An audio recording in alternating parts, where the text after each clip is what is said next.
Xavier Irving stood in his back pasture watching blood stain the Texas grass, and for a moment he thought death had come to visit his land again. The doe lay on her side, her brown coat matted with crimson, one delicate leg bent at an angle that made his stomach twist. Her chest rose and fell in rapid, shallow movements, and her dark eyes rolled with panic when she caught sight of him. Xavier had seen enough suffering in his 32 years, first in the war and then during the fever that took his parents, but something about this creature's helplessness struck him differently. He approached slowly, speaking in low tones, the same voice he used with his horses when thunder rolled across the plains. The animal tried to scramble away but collapsed with a sound that was almost human in its pain. Xavier knelt in the dirt, examining the wound. A bullet had grazed her hindquarter, likely a stray shot from hunters passing through his property without permission. The leg appeared badly sprained or possibly broken where she had fallen. He had no business trying to save a wild deer. The practical thing would be to put her down, to end her suffering quickly and be done with it. But Xavier had put down enough living things in his life, and on this particular morning in September of 1878, he found he did not have the heart for it. The problem was he knew nothing about treating wild animals. He could set a horse's leg or treat a cow for bloat, but deer were different creatures entirely, skittish and prone to dying from shock alone.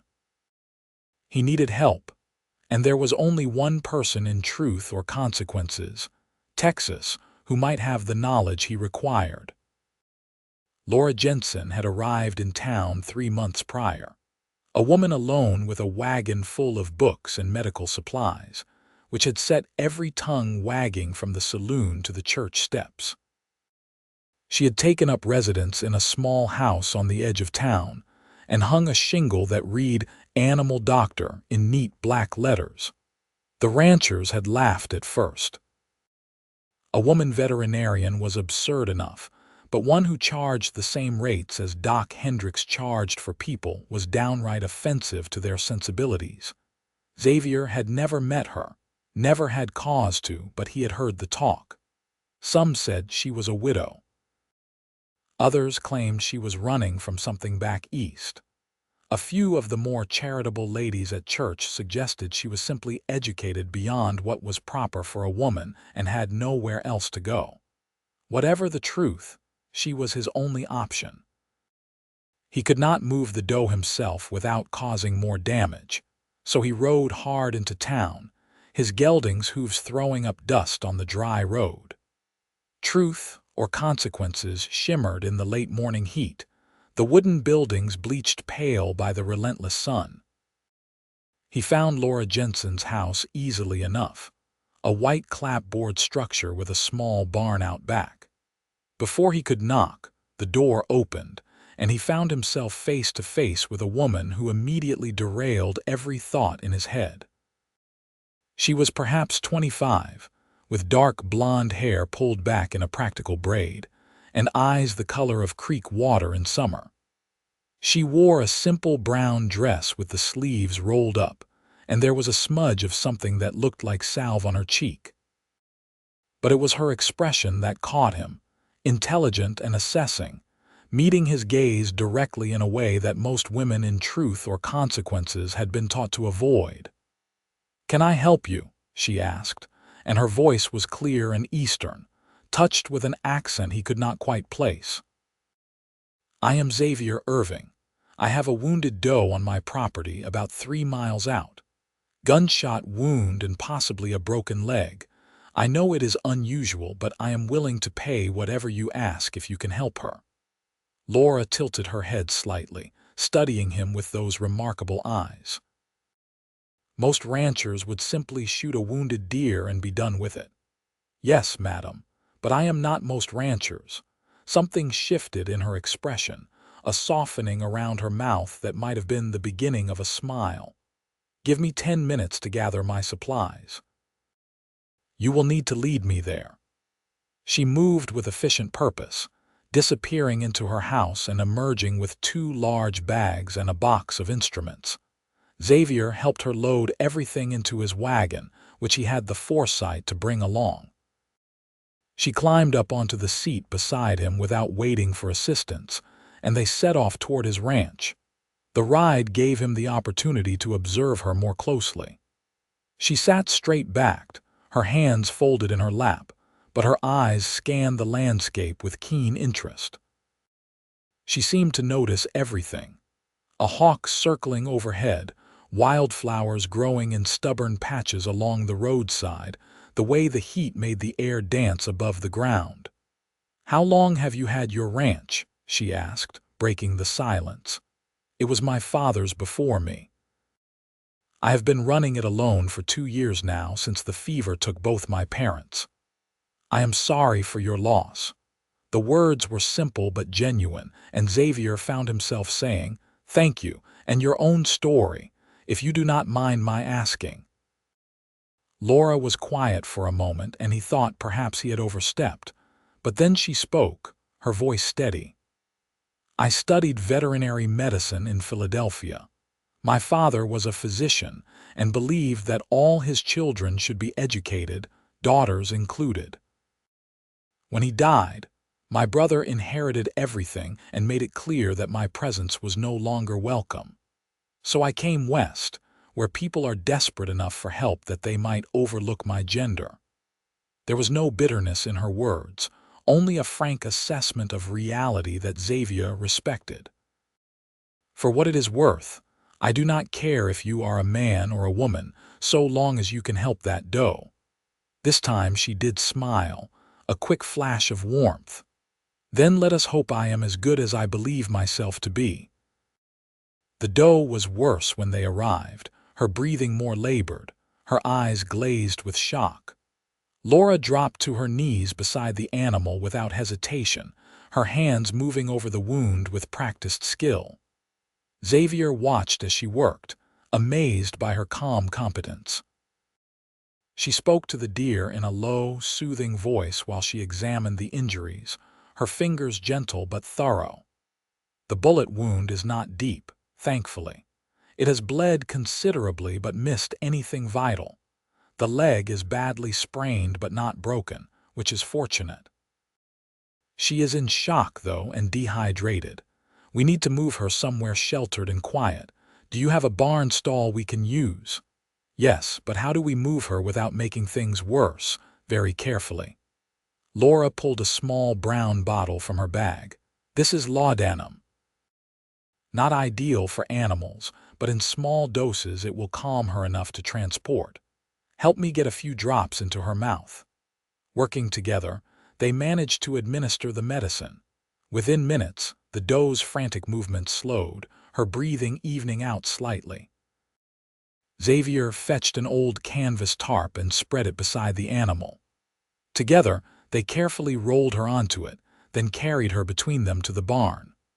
Laura directed him to a corner stall, well away from his 2 horses, and they settled the doe onto a thick bed of clean straw. For the next several hours, Xavier watched as Laura worked. She cleaned and dressed the bullet wound with steady hands, applied a poultice that smelled of herbs he could not name, and fashioned a splint for the injured leg using strips of cloth and light wooden slats. She examined the doe's eyes and gums, listened to her breathing, and finally sat back on her heels with a satisfied nod. She has a fighting chance now. The next few days will tell us whether she has the will to survive. Wild animals can die from the stress of captivity alone, but if we keep her calm and quiet, she may pull through. Xavier realized the sun had moved significantly across the sky. "You have been here for hours. Let me fix you some supper at least." Laura looked at him for a long moment, clearly weighing the propriety of accepting. Finally, she nodded. "That would be welcome, thank you. But then I will need to return to town before dark. I have other patients to check on." His house was modest, a 4-room structure that his father had built with his own hands.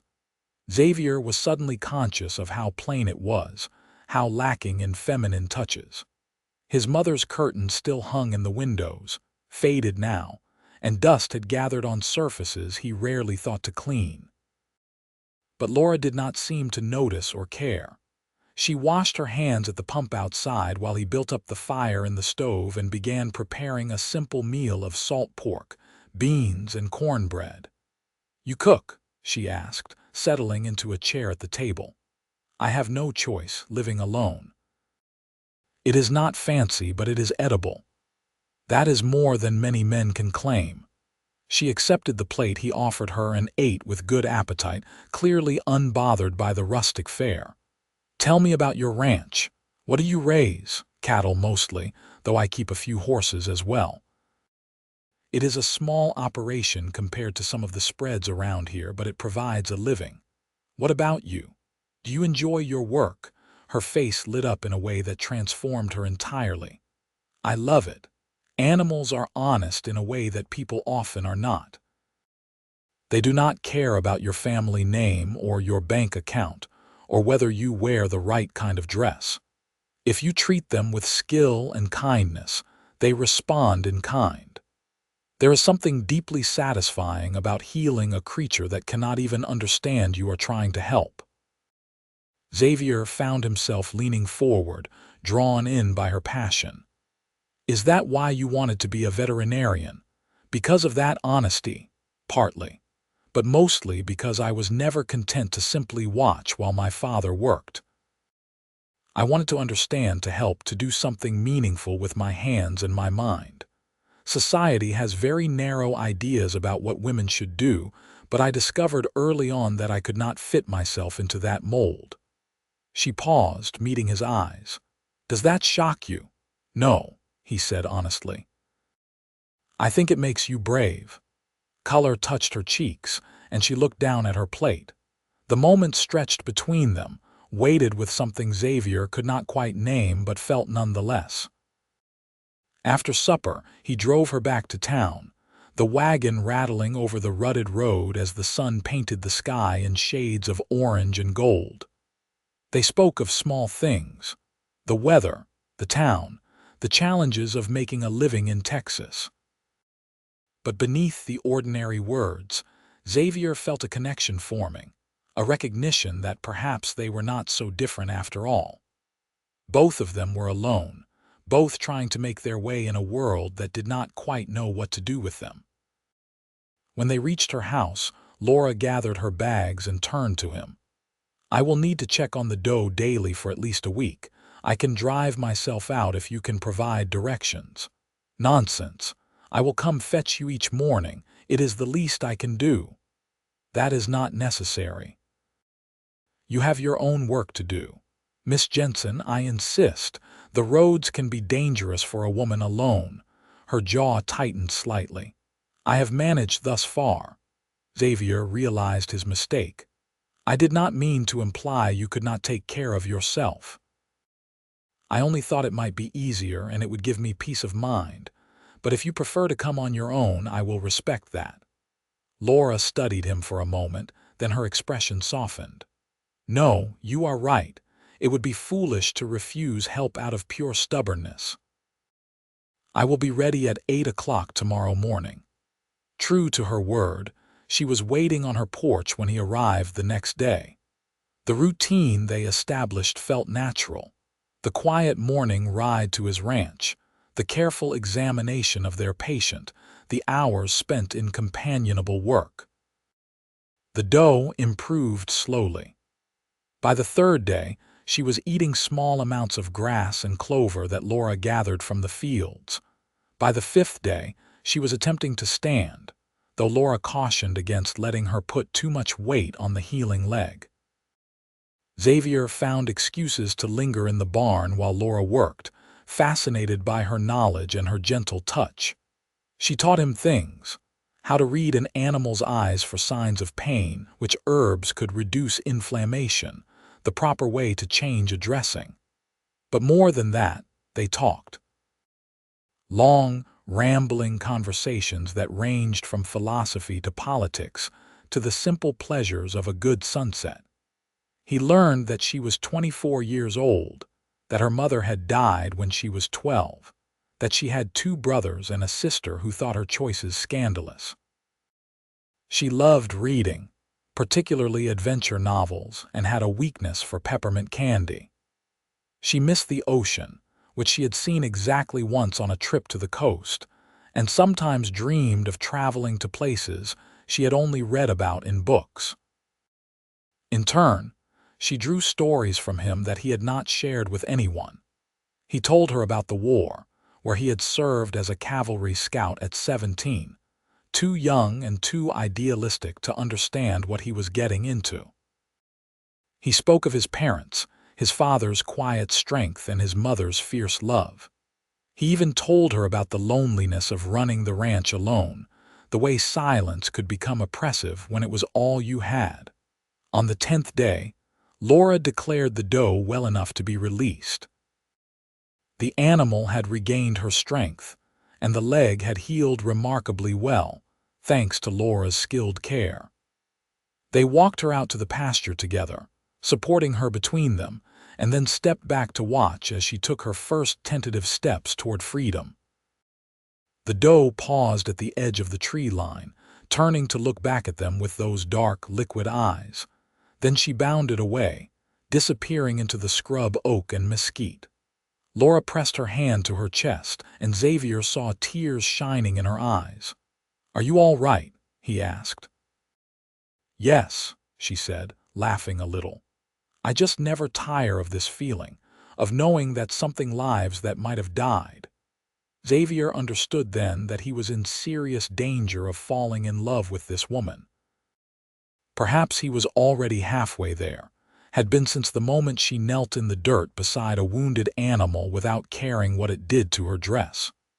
The realization should have terrified him, but instead it felt like relief, like something locked inside him had finally opened. "Will you stay for supper?" he asked, his voice rougher than he intended. Laura turned to look at him, and something in her expression suggested she understood what he was really asking. "Yes," she said simply. "I would like that." This time he had prepared more carefully. There was a roast chicken, vegetables from his garden, and bread that had actually risen properly. He had cleaned the house and put wildflowers on the table, feeling foolish but doing it anyway. Laura noticed everything, her eyes lighting up with pleasure. "Xavier, this is wonderful. You went to so much trouble. I wanted to thank you properly, for everything you did for the doe and for teaching me so much these past 10 days. He hesitated, then plunged ahead. "Also, I confess I have enjoyed your company more than I have enjoyed anything in a very long time. And I was hoping that perhaps we might continue to see each other, even though our patient no longer requires care." Laura set down her fork carefully. "Are you courting me, Mr. Irving?" "I am trying to, Miss Jensen.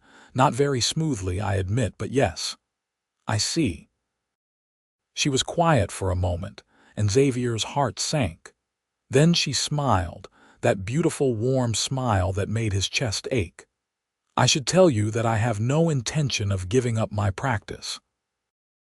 If we were to pursue this, you would need to understand that I will always work, that my calling is not something I can set aside. I would never ask you to. Your work is part of who you are, and who you are is exactly who I want." She reached across the table and took his hand, her fingers warm and strong.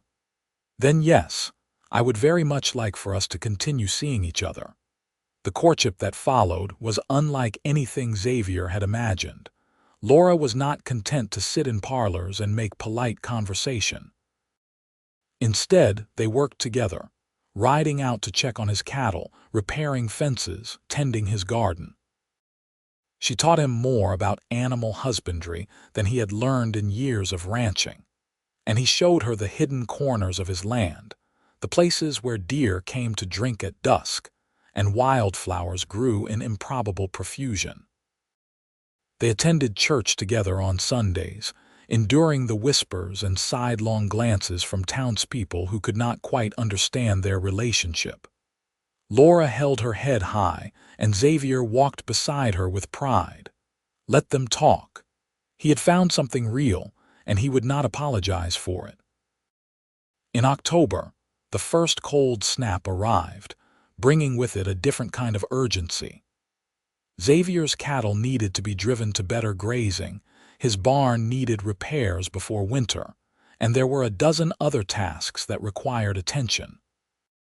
Laura helped where she could, but she also had her own work. A rancher 10 miles out had a horse with colic, and she spent 3 nights sleeping in his barn to monitor the animal's recovery. Xavier missed her terribly, a physical ache that surprised him with its intensity. When she returned, exhausted but triumphant because the horse had survived, he met her at her house with hot coffee and food. She collapsed into her chair with a grateful sigh. "I am getting too old to sleep in barns," she said, though her eyes sparkled with satisfaction. "You saved that man's horse. He told me it was his best breeding mare, worth more than most people earn in a year. I just did my job." But she smiled, accepting the compliment. Xavier knelt beside her chair, taking her hand. "Marry me, Laura." She went very still, her eyes searching his face. "What? Marry me? I know we have only known each other 2 months, and I know I should probably wait longer, court you properly for a year or more. But I am 32 years old, and I know my own mind. I love you. I love your strength and your intelligence and the way you see the world. I want to wake up beside you every morning and fall asleep with you every night. I want to build a life with you, whatever that looks like. Xavier, people already talk about me enough. If we rush into marriage, they will say terrible things. They will say I trapped you or that I am not respectable.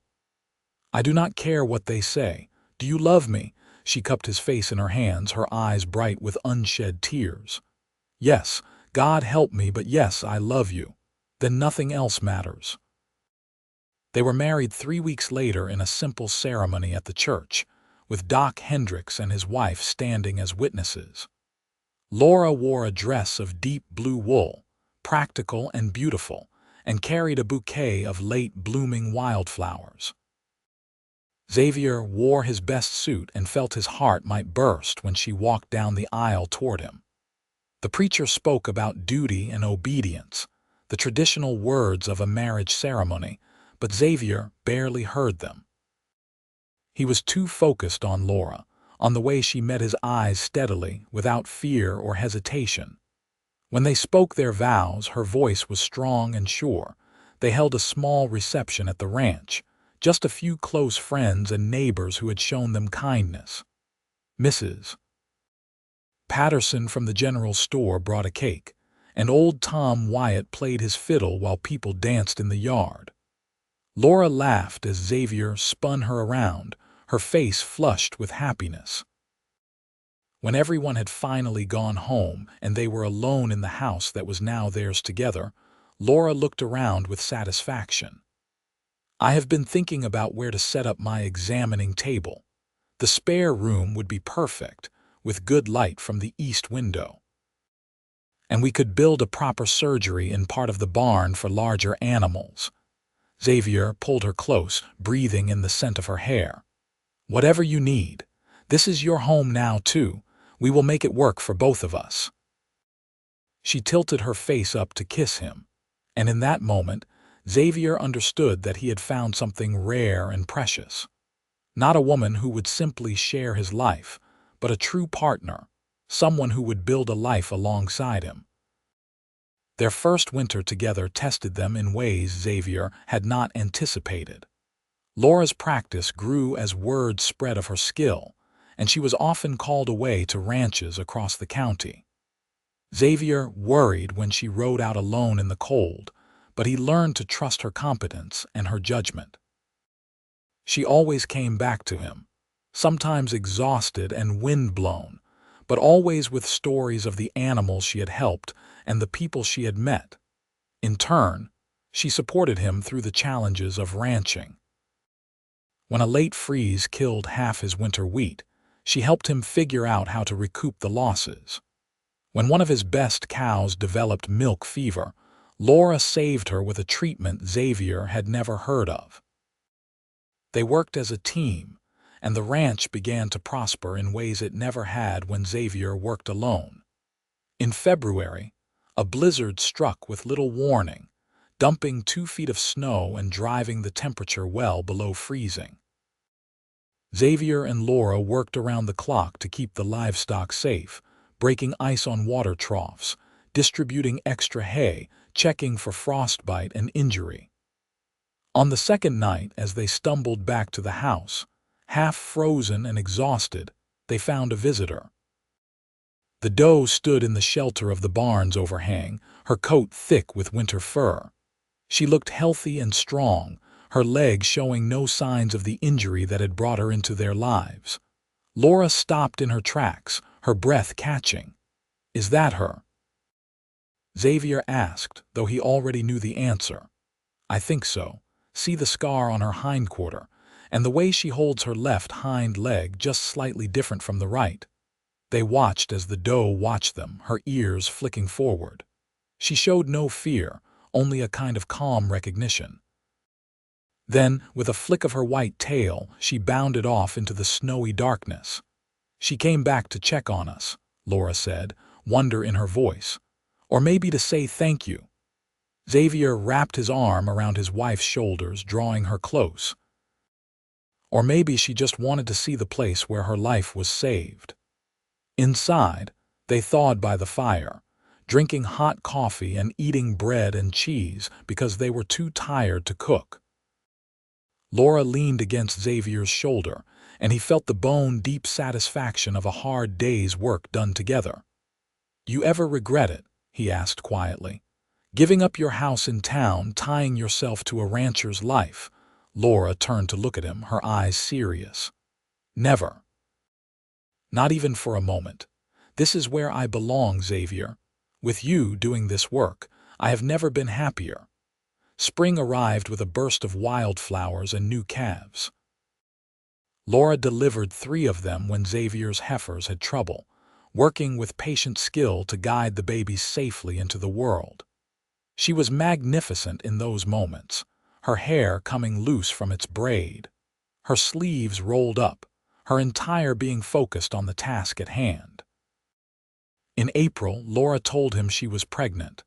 They were sitting on the porch after supper, watching the sun set in a blaze of orange and pink when she simply said, "I am going to have a baby." Xavier felt the world tilt slightly. "Are you sure?" "I am a doctor, Xavier. Yes, I am sure." Joy flooded through him, followed immediately by fear. "Are you all right? Is everything as it should be? Should you be resting? Maybe you should not be delivering calves and treating horses." Laura laughed, taking his hand and placing it on her still flat stomach. "I am fine, and I will continue to work as long as I am able. Women have been having babies since the beginning of time while still living their lives. I will not become an invalid simply because I am pregnant." But she did make some concessions, allowing Xavier to take on the more physically demanding cases, accepting help more readily. Her practice continued to grow, and in May, she took on her first apprentice, a young man from town named Peter who wanted to learn veterinary medicine. Xavier built them a proper surgery in the barn, with good lighting and storage for supplies.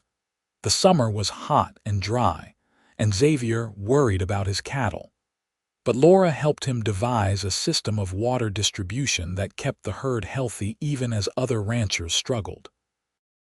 She was showing now, her belly rounding under her dresses, and Xavier found himself constantly amazed that they had created a new life together. In August, the doe appeared again, this time with twin fawns at her side. They came at dusk to drink from the stock tank, and Xavier and Laura watched from the porch, hardly daring to breathe. The fawns were spotted and leggy, still learning the ways of the world, and they stayed close to their mother's side. "She has a family now," Laura whispered, "just like us." The thought filled Xavier with a contentment so complete it was almost painful. Everything he had ever wanted was here. A wife he loved beyond measure, a child on the way, land that sustained them, work that mattered. It seemed almost too good to be true, too perfect to last. But it did last. In November, on a clear cold night with stars blazing overhead, Laura gave birth to their son. Xavier paced the bedroom floor while Doc Hendricks attended her, feeling more helpless than he ever had in his life. When he finally heard the baby's cry, thin and outraged and absolutely perfect, he burst into the room despite the doctor's protests. Laura lay propped against pillows, her hair dark with sweat, her face exhausted but radiant. In her arms was a tiny red-faced creature with a shock of dark hair. She looked up at Xavier with such love that he felt his throat close. "We have a son," she said. Xavier crossed to the bed, sitting carefully beside her and looking down at his child in wonder. The baby had stopped crying and was looking around with unfocused dark blue eyes. Xavier reached out one finger and the baby's hand closed around it with surprising strength. "What shall we name him?" Laura asked. They had discussed names for months, making lists and discarding them, never quite finding the right one. But looking at his son now, Xavier knew exactly what it should be. "James," he said. "James Irving. A good, strong name for a good, strong boy." Laura smiled. "James, I like it. Hello, James. Welcome to the world." The first year of James's life was a blur of sleepless nights and constant worry, but also of joy beyond anything Xavier had imagined. He loved watching Laura with their son, the tenderness in her touch, the songs she sang while rocking him. He loved the weight of the baby in his own arms, the trust in those dark eyes. Laura returned to work when James was 6 weeks old, though she took him with her on house calls, carrying him in a sling against her chest. The sight of a woman veterinarian had been shocking enough to the conservative folks of Truth or Consequences. A woman veterinarian with a baby was beyond scandalous. But Laura ignored the talk, and gradually people grew accustomed to the sight of her arriving with James bundled against her, ready to treat whatever animal needed help. In the spring, when James was 6 months old, Xavier expanded his herd significantly. The winter had been mild, his cattle had thrived, and he had saved enough to purchase additional breeding stock. Laura helped him select the animals, using her trained eye to spot the healthiest specimens. The ranch was becoming more profitable than it had ever been under his father's management. One afternoon in May, Xavier was mending fence in the north pasture when he heard Laura calling his name. He turned to see her running toward him, James bouncing in his sling, her face alight with excitement. "Xavier, come quickly. You have to see this." He dropped his tools and followed her to the house, where she led him to the window overlooking the vegetable garden. There, bold as you please, the doe stood with her yearling twins, now nearly grown. But that was not what made Laura's eyes shine. Playing around the adult's legs was a new fawn, tiny and perfect, with the same distinctive markings as its grandmother. "She brought her whole family," Laura breathed. "3 generations, Xavier. She is showing them that this is a safe place." Xavier wrapped his arms around his wife and son, watching the deer graze peacefully in the garden that Laura had worked so hard to grow. He should probably shoo them away, should protect his vegetables. But he found he could not bring himself to do it. This place was safe, for deer and humans alike, and he wanted to keep it that way. James turned 1 year old in November, and they marked the occasion with a small party. Peter, Laura's apprentice, came with his new wife. Doc Hendricks and Mrs. Patterson attended, along with a handful of neighbors who had become friends.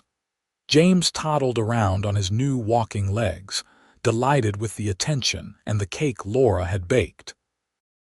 As Xavier watched his son laugh and play, watched his wife chat easily with their guests, he felt a deep sense of rightness. This was what life was meant to be, filled with love and work and community, built on a foundation of trust and partnership. That winter brought challenges. A particularly harsh cold snap killed several calves, and Laura worked herself to exhaustion trying to save as many as possible. Xavier worried about her, about the toll the work took, but he also understood that asking her to stop would be like asking her to stop breathing. This was who she was, and he loved her for it. In February, she told him she was pregnant again. This time, Xavier felt more prepared, less terrified. He had been through this once and knew they could manage whatever came. Laura continued to work throughout her pregnancy, though she did agree to let Peter handle more of the overnight emergencies. Their daughter was born in October of 1881, a smaller baby than James had been, with Laura's blonde hair and Xavier's dark eyes. They named her Rose after Xavier's mother, and she was a calm, easy baby who seemed content to simply observe the world around her. With 2 children now, life became more complicated but also richer. James, at nearly 2, was fascinated by his baby sister and wanted to help with everything. Laura managed her practice and motherhood with the same competence she brought to everything else, though Xavier noticed the dark circles under her eyes and insisted on hiring a young woman from town to help with the children a few hours each day. The ranch continued to prosper. Xavier's herd grew, and he began selling breeding stock to other ranchers, developing a reputation for healthy, hardy cattle. Laura's practice was now the busiest in the county, and she had taken on a second apprentice, a young woman named Sarah who had come all the way from Kansas to study with her. On a Sunday afternoon in the spring of 1882, Xavier and Laura sat on the porch while James chased chickens in the yard and Rose slept in her cradle. The doe appeared at the edge of the clearing, now with a new fawn at her side. She had become a regular visitor over the years, a living reminder of how their lives had been brought together. "You remember the day I first saw you?" Xavier asked, his hand finding Laura's. "You were covered in dust from the road, and you looked absolutely desperate. I almost turned you away because I thought you were going to ask me to do something impossible." "It was impossible. Wild deer do not usually survive captivity and treatment. You worked a miracle." Laura shook her head. "No miracle, just knowledge and care and a little bit of luck. The doe did most of the work herself. She wanted to live. She brought us together, though. If I had not found her that day, I never would have met you. You would have met me eventually. Truth or consequences is not that big a town. Maybe. But I might not have had a reason to really see you to know you. That doe gave me that." He lifted her hand to his lips, kissing her knuckles gently. "Best decision I ever made, asking you to help her. Best decision I ever made, saying yes." Laura leaned her head on his shoulder, and they sat in comfortable silence, watching their son play and the deer graze, and the sun move slowly across the Texas sky. The years that followed brought their share of joys and sorrows. In 1883, Laura lost a patient for the first time in months, a horse that developed tetanus after a wound infection. She came home devastated, and Xavier held her while she cried, knowing that her grief came from caring so deeply. The next day, she returned to work, determined to learn from the loss. James grew into a bright, curious boy who loved animals as much as his mother did. By the time he was 4, he was already helping Laura in her surgery, learning the names of instruments and how to hold a horse steady during treatment. Rose was quieter but no less interested, spending hours watching her mother work with silent, serious eyes. In 1884, Xavier's herd was struck by a disease that killed a dozen cattle before Laura identified it and developed a treatment. Her quick action saved the rest, and word spread throughout the county. After that, ranchers who had once scoffed at the idea of a woman veterinarian began seeking her out specifically, trusting her expertise over that of any man. The ranch expanded again. Xavier purchased the neighboring property when old Tom Wyatt decided to retire and move to San Antonio to live with his daughter. The additional land allowed him to double his herd, and he hired 2 cowboys to help with the work. The house got an addition as well, 2 more bedrooms and a larger kitchen, because Laura insisted she needed space for her books and medical journals. In the spring of 1885, Laura discovered she was pregnant again. This time, the pregnancy was harder. She was tired in a way she had not been before, and there were complications that worried Doc Hendricks. Xavier wanted her to rest completely, but Laura refused to abandon her patients. They compromised. She would only take cases close to home and would let Peter and Sarah handle anything that required overnight stays. Their second son was born in December, a long and difficult labor that left Laura weak and exhausted. But the baby was healthy, a large, loud child with a full head of red hair that surprised them both. They named him Thomas, and Xavier took 2 weeks away from ranch work to care for Laura and the other children while she recovered. It was during this time that the doe appeared one last time. She was older now, her muzzle graying, her movements a bit slower. She stood in the yard at twilight, and Xavier brought Laura to the window to see her. They watched as the deer looked toward the house, her ears forward, and then turned and walked slowly into the trees. "She is saying goodbye," Laura whispered, tears sliding down her cheeks. "I think she came to say goodbye." They never saw the doe again. Xavier liked to imagine she lived out her days peacefully, surrounded by her children and grandchildren, leaving behind a legacy of survival and wildness. Like Laura had done, in her own way, carving out a place for herself in a world that had not wanted to make room. By 1886, the Irving Ranch was one of the most successful in the county. Xavier employed 4 permanent hands and hired additional help during Roundup. Laura's practice had grown to the point where she had 3 apprentices working under her, and she was writing articles for veterinary journals back east, sharing her knowledge and techniques. James was 7 now, already helping with the cattle and showing a natural talent for working with animals. Rose was 5, quieter than her brother but equally competent, and Thomas was a sturdy toddler who followed his siblings everywhere. The house was full of noise and laughter and life. On their 8th wedding anniversary, Xavier surprised Laura with a trip to Galveston, leaving the children with Mrs. Patterson and Peter. They spent 3 days walking on the beach, eating fresh seafood, and simply being alone together for the first time in years. On their last evening, they stood on the shore watching the sunset paint the water in shades of gold and pink. Laura leaned against Xavier's chest, his arms wrapped around her waist. "Have you been happy?" he asked. "Truly happy." "Happier than I ever imagined possible," she answered without hesitation.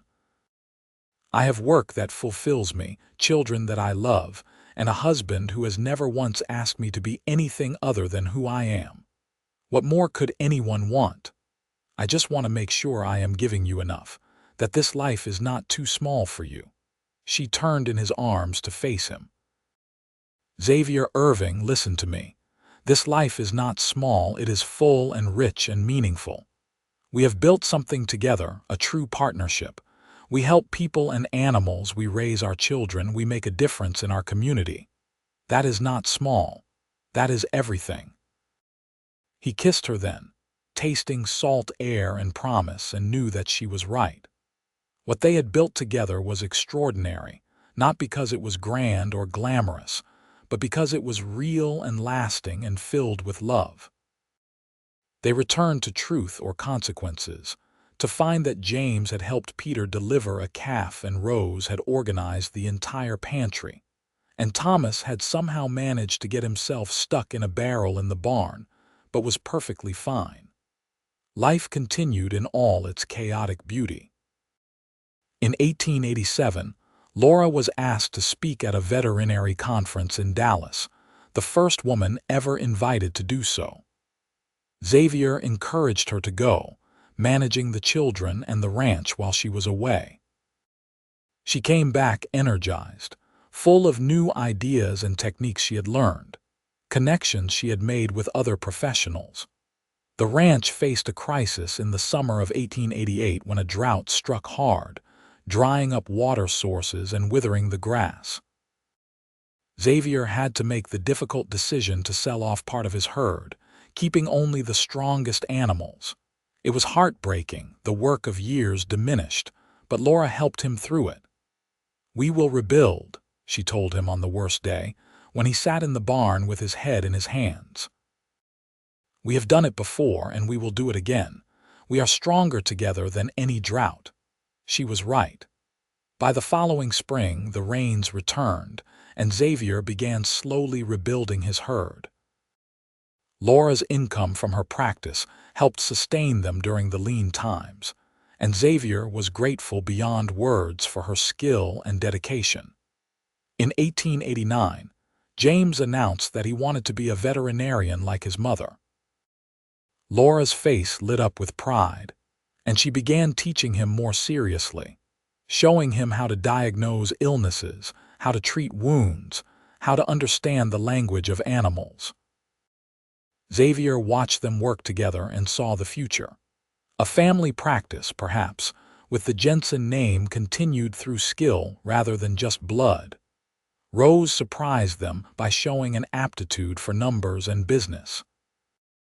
At 8 years old, she was already helping Xavier keep his accounts, spotting errors and suggesting ways to improve profitability.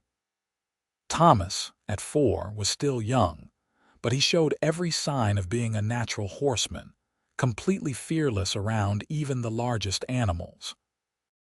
On a cold November evening in 1890, as they approached their 12th anniversary, Xavier and Laura sat by the fire after the children had gone to bed. Laura was mending a shirt, and Xavier was reviewing the next day's work, but mostly they were just enjoying the quiet companionship of each other's presence. "You ever think about that doe?" Laura asked suddenly. Xavier looked up, surprised. "Sometimes." "Why?" "I was just remembering how she looked that first day, so broken and scared, and how she kept coming back year after year, bringing her family.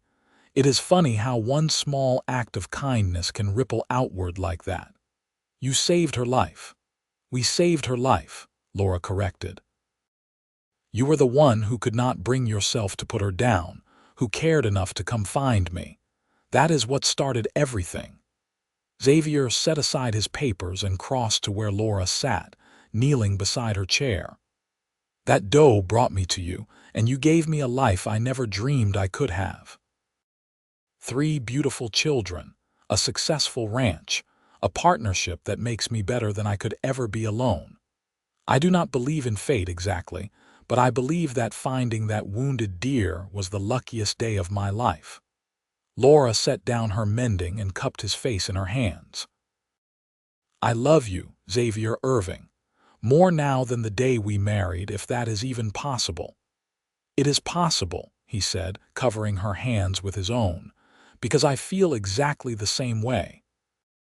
They sat together in the firelight, 2 people who had found each other in the most unlikely way and built something beautiful from that chance beginning. Outside, the November wind rattled the windows, but inside there was warmth and love and the quiet certainty that they would face whatever came next together. The years continued to pass, each one bringing new challenges and joys. In 1892, Laura published a book on veterinary techniques for ranch animals, which became a standard reference throughout Texas. She was invited to consult on difficult cases across the state, though she always made sure to be home for important family moments. James began his formal veterinary training at 16, apprenticing with his mother, but also corresponding with veterinarians in other cities, building his knowledge. Rose helped Xavier expand his business interests, investing in a small freight company that transported cattle to market. Thomas, at 8, was already working with the ranch horses, training young colts with a patience and skill that reminded Xavier of Laura. In 1894, they faced another loss when Doc Hendricks passed away peacefully in his sleep. He had become a good friend over the years, one of the few people who had never questioned Laura's right to practice her profession. They attended his funeral with the whole family, and Laura gave a eulogy that had half the church in tears, but life moved forward, as it always did.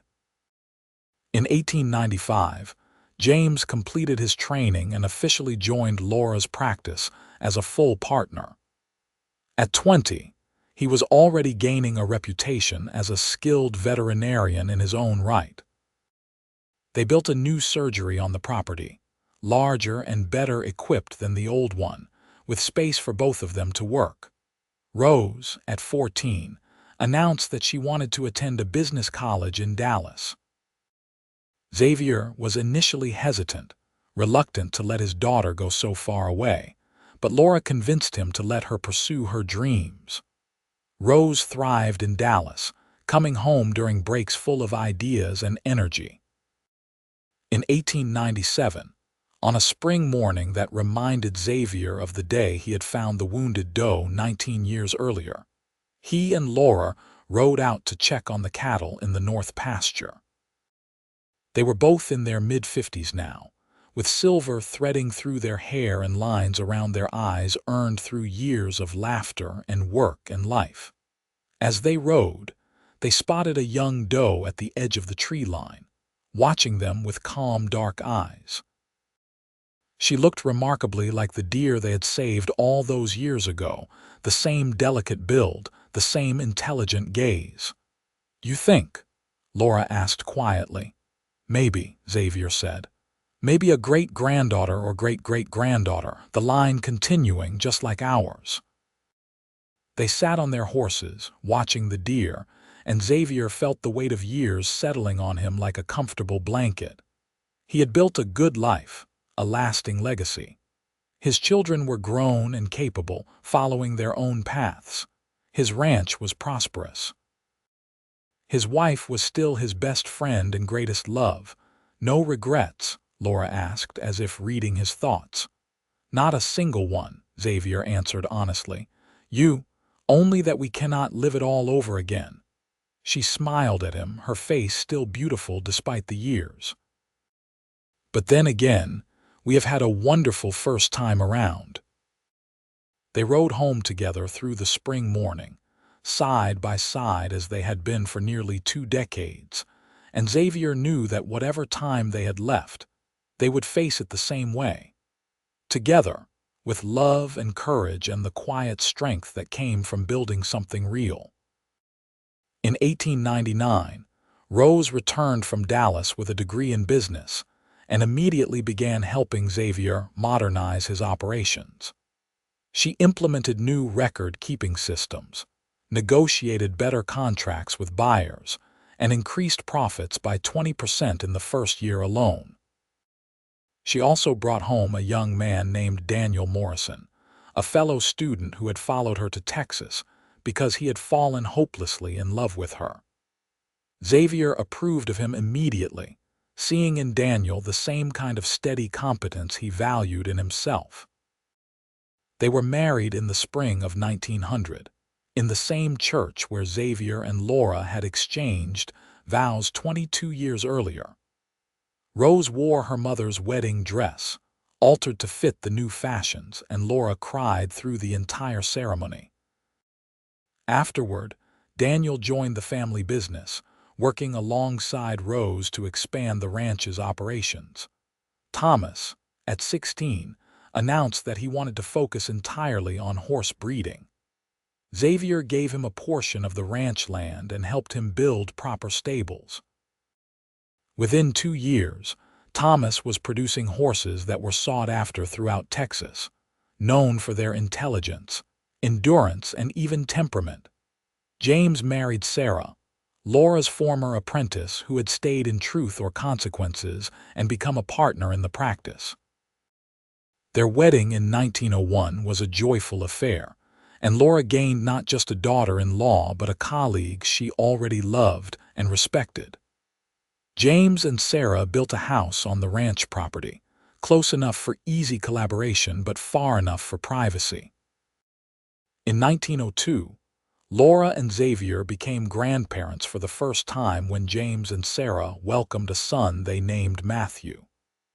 Xavier held his grandson and felt the profound satisfaction of seeing his family extend into another generation.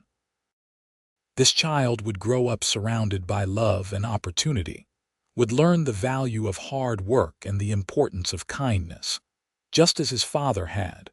Rose and Daniel's daughter arrived the following year, a red-haired firecracker they named Catherine. Thomas, always the most independent of the children, seemed in no hurry to marry, content with his horses and his work. Laura told Xavier not to worry, that Thomas would find his path in his own time. As they entered the new century, Xavier looked around at what they had built and felt deeply content. The ranch sprawled across thousands of acres now, supporting not just his family but several others who worked the land. Laura's veterinary practice had trained dozens of students, spreading her knowledge across the state. Their children were happy and successful, building lives that honored the values they had been taught. On their 25th wedding anniversary in November 1903, Xavier organized a celebration that brought together everyone whose lives had been touched by their family. The house was full of people, laughter, and stories. Old Mrs. Patterson was there, now in her 80s but still sharp as a tack. Peter had his own practice in a neighboring county, but came with his wife and 5 children.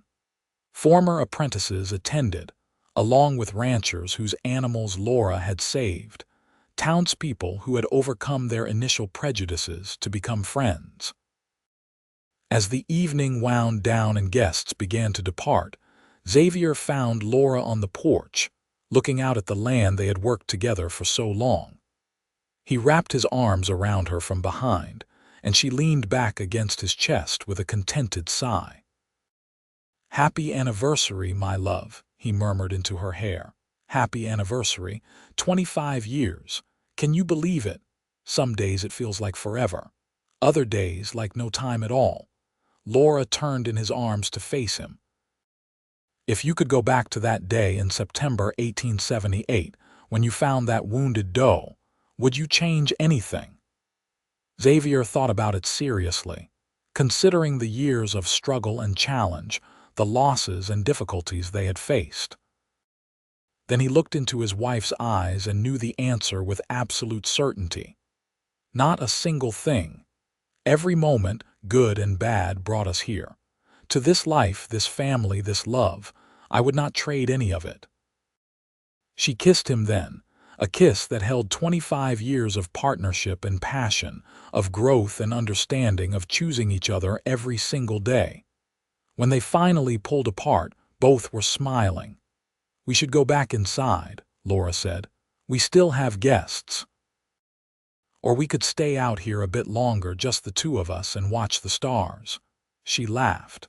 Always the romantic, even after all these years. "Only with you," he said, and meant it with every fiber of his being. They stood together on the porch of their home, surrounded by the life they had built, and looked up at the vast Texas sky. Somewhere in the darkness, deer moved through the trees, following paths worn by generations.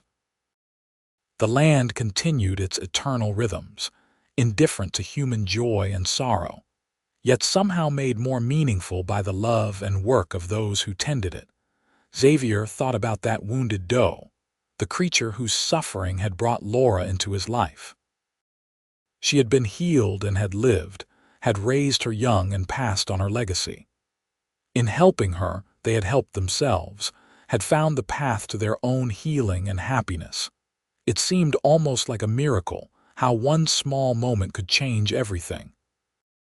But Xavier had learned over the years that life was full of such moments, if you had the courage to recognize them and the wisdom to act. Finding that doe had been one moment. Asking Laura for help had been another. Every day since had been filled with small choices that either strengthened their bond or could have weakened it, and they had chosen strength, chosen love, chosen each other. The future stretched ahead, unknown and full of possibility. Their children would continue to grow and build their own legacies. Grandchildren would come, bringing new joy and new challenges. The ranch would evolve, adapting to changing times while holding fast to the values that had made it strong. Laura's work would influence generations of veterinarians, her methods and her compassion spreading far beyond truth or consequences. But right now, in this moment, Xavier was content to simply stand with his wife under the stars, grateful beyond measure for the life they shared. He had been a lonely cowboy working land that felt more like a burden than a blessing. Laura had been a woman alone, brilliant and capable but isolated by society's narrow expectations. Together, they had become something more than either could have been alone. They had built a family, a business, a legacy of compassion and competence. They had loved each other through good times and bad, had weathered storms both literal and figurative, and had emerged stronger for it. "What are you thinking about?" Laura asked, her voice soft in the darkness. "Everything," Xavier answered. "The past, the present, the future, mostly how lucky I am." "We are lucky," she corrected gently. "Both of us. We found each other against all odds. A wounded doe brought us together. Love kept us together." She was right, as she so often was. The doe had been the catalyst, but what came after had been their choice, their commitment, their daily decision to honor the bond they had formed. That was the real miracle, not the chance meeting but the deliberate building of a life together. Inside, they could hear their children's voices, the sound of their grandchildren playing. The house was warm and full of life, a testament to what two people could create when they worked together in love and trust. This was their legacy, more valuable than any amount of money or land. A family built on partnership and respect, children who knew how to love and work and dream. Xavier pulled Laura close one more time, breathing in the familiar scent of her, feeling the solid reality of her in his arms. 25 years of marriage, and he still felt his heart skip when she smiled at him. 25 years of waking beside her, and it still felt like the greatest gift he had ever received.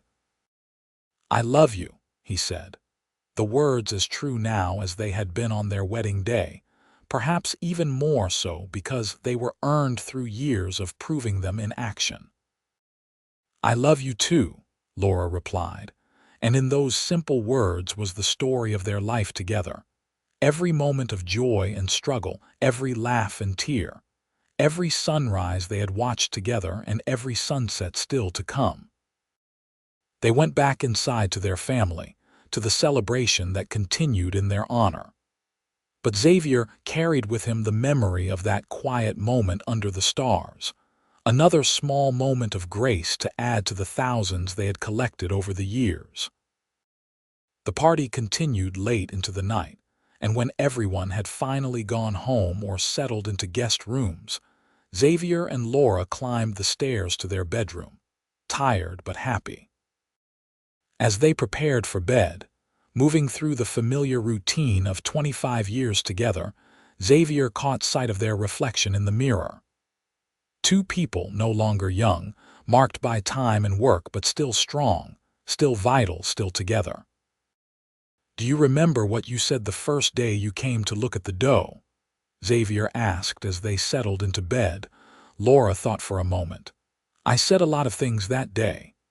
You said that animals were honest in a way people often were not.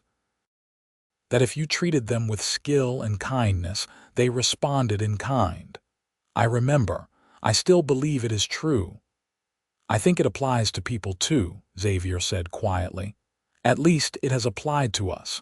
We have been honest with each other, and we have treated each other with skill and kindness. And we have built something beautiful because of it. Laura turned to him, her eyes bright even in the dim lamplight. We have we not? Something real and lasting. The most real thing I have ever known, Xavier agreed. They fell asleep in each other's arms as they had done thousands of times before, secure in the knowledge that they would wake together and face another day as partners. The house settled around them, full of the gentle sounds of family and home. Outside, the Texas night enfolded the ranch in darkness, and somewhere in the hills, deer moved silently through the scrub, living their wild lives in the shadow of human habitation. The years that remained to Xavier and Laura were good ones, full of the simple pleasures of watching their family grow and their legacy take root. They worked together until age finally forced them to slow down, passing the ranch to their children and the veterinary practice to James and Sarah. They became the wise elders of the family, dispensing advice and stories, playing with grandchildren and eventually great-grandchildren. Through it all, they remained devoted to each other, their love deepening with each passing year. They had been forged together through shared trials and triumphs, and nothing could break that bond. When Xavier died peacefully in his sleep at the age of 78 in 1924, Laura held his hand and told him she would see him soon. She followed him 6 months later, having lived a full and meaningful life that had touched countless people and animals. Their children buried them side by side in the cemetery at Truth or Consequences, under a sky as wide and blue as the one they had loved. The ranch continued under family management for generations, and the veterinary practice that Laura had founded trained practitioners well into the 20th century. Their great-grandchildren told stories about the cowboy who could not bear to kill a wounded deer and the woman who came to save it and ended up saving him instead. But the true story was not about a single act of mercy or a chance meeting. It was about two people who chose each other, who built a life together on foundations of respect and partnership, who proved that love sustained by honesty and kindness could weather any storm. It was about a family that grew from that love, spreading outward like ripples on water, touching more lives than Xavier and Laura could ever have imagined. And sometimes, on quiet evenings when the wind moved through the grass and the sun painted the sky in shades of gold, people claimed to see deer moving through the old Irving property, graceful and wild and free. Whether they were descendants of that long-ago doe or simply other members of her kind, no one could say.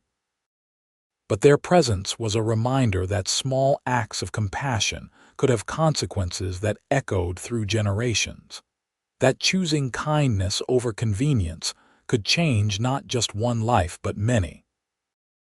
Xavier and Laura's story became part of the land itself, woven into the history of Truth or Consequences and the surrounding country. It was told and retold, sometimes embellished, sometimes simplified, but always carrying the same essential truth. That love built on partnership and mutual respect was the strongest force in the world, capable of transforming lives and creating legacies that outlasted any individual lifespan. Their grandchildren and great-grandchildren carried forward the values they had embodied, treating their work and their relationships with the same dedication and care. The ranch prospered through changing times, adapting while holding fast to its core principles. The veterinary tradition continued, with family members choosing that path generation after generation, inspired by Laura's pioneering example. And so the story came full circle, from a wounded deer and two lonely people to a thriving family and a lasting legacy. It was a story of healing and hope, of finding light in unexpected places, of the transformative power of love freely given. It was, in the end, exactly the kind of story that should come from the meeting of a cowboy who could not bear to kill, and a woman who devoted her life to healing. Two souls who found in each other everything they had been looking for without even knowing they were searching. The land remembered them. The family remembered them. And somewhere in the hills around Truth or Consequences, Texas, the descendants of a doe they had saved so long ago still ran free, living testaments to the enduring power of compassion.